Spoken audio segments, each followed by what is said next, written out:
3000 rupees per month invest பண்ணாலே by the age of 60 உங்களால கோடீஸ்வரர் ஆக முடியும்னு சொன்னா நம்ப முடியுமா? ஆமா, ஆனா இது 100% பாசிபிள் தான். எப்படின்றத நான் சொல்றேன். நிறைய பேர் எதில் சேவ் பண்ணுவாங்க? ஃபர்ஸ்ட் வர்ற சம்பளத்தில் rent, groceries, bill, weekend plans எல்லாம் வந்து ஸ்பெண்ட் பண்ணக்கப்புறம் எது மிஞ்சுதோ அதில் தான் சேவ் பண்ணுவாங்க. பட் இது ஒரு பெரிய மிஸ்டேக் இல்லையா?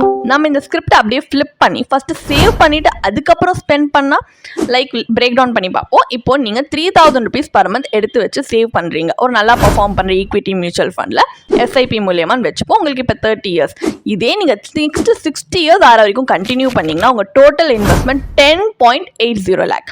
ஆனால் மேஜிக் ஆஃப் காம்பவுண்டிங்னால ஜஸ்ட் 12% ரிட்டர்ன் ஆவரேஜ் கொடுத்தாலுமே அந்த மியூச்சுவல் ஃபண்ட் உங்கள் மணி 1.06 crore க்ரோ ஆகும். ஆமாம், ஜஸ்ட் 3000 rupees per monthலேருந்து 1.06 crore. இது லக் கிடையாது. இது நம்ம இயர்லியாக ஸ்டார்ட் பண்ணிட்டு கன்சிஸ்டண்ட்டாக இருக்கிற பவர் தான். எவ்வளோ இயர்லியாக ஸ்டார்ட் பண்ணுறீங்களோ அவ்வளோ நிறைய ரிட்டர்ன்ஸ் பார்க்கலாம். அண்ட் இதில் இன்னொரு விஷயம் என்னன்னா, ஜஸ்ட் 2000 ரூபாய் உங்கள் SIP money like 3000 to 5000 increase பண்ணால் கூட உங்கள் வெல்த் 1.76 crore ஸ்கை ராக்கெட் ஆகக்கூடிய பொட்டன்ஷியல் இருக்குது.